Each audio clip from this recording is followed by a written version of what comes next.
Good morning, America. It's been 3 months since the official surrender of Jumbo's forces, and with peace finally established, many questions are still left in the minds of many Americans, all of such being the whereabouts of Jumbo, as during the final hours of the war, the enigmatic leader was nowhere to be found.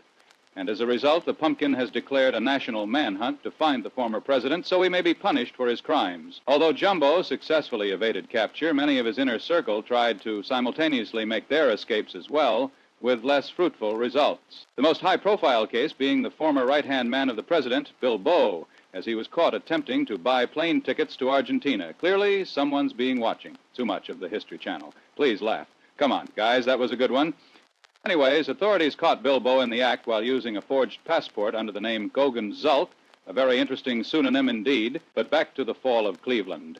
While the forces of the Pumpkin may not have found Jumbo himself, they were able to find the Minister of Environmentalism, who had been made acting leader with the disappearance of Jumbo and most of his inner circle. It was the Minister of Environmentalism, also known as Spots, who officially signed the surrender of Jumbo's forces, marking the end to this bloody conflict at long last. And now that the dust has settled, it is up to the Pumpkin and his administration to begin reconstruction and hand out punishment to those responsible for this terrible war. The worst offenders will be prosecuted in a predetermined trial. On October 3rd, you can buy tickets now for only $12, a absolute steal if you ask me. And now we have a very special guest on our broadcast today. As the authorities allowed us to get an interview with possibly the worst war criminal in the history of America, Bilbo, we only had to bribe them a little bit.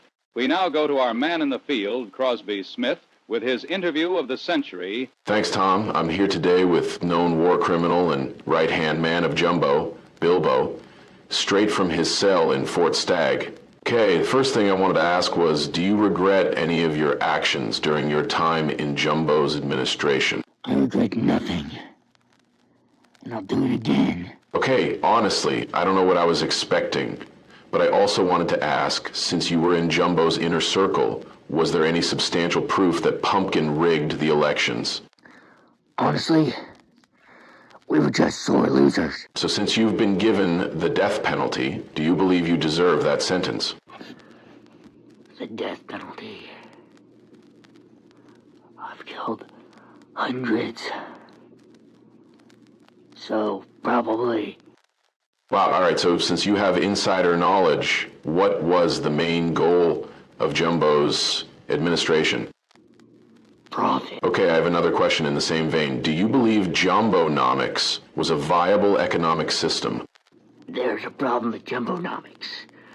It's that it only works during October because no one goes to circuses or haunted houses any other time of the year. I was wondering, with your history of being a Zomp demagogue, after everything that has happened, do you still believe in the color status of Zomp? Zomp.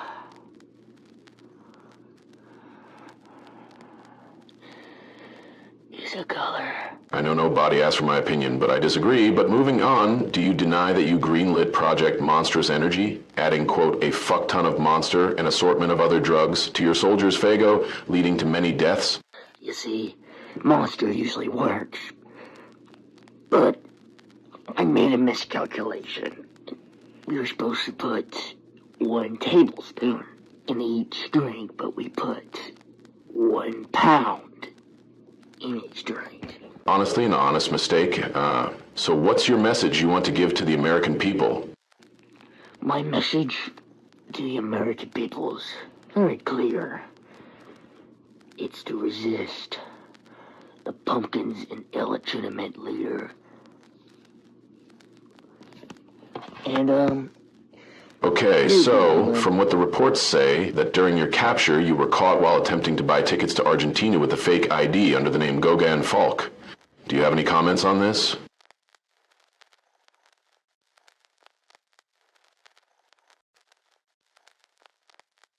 No.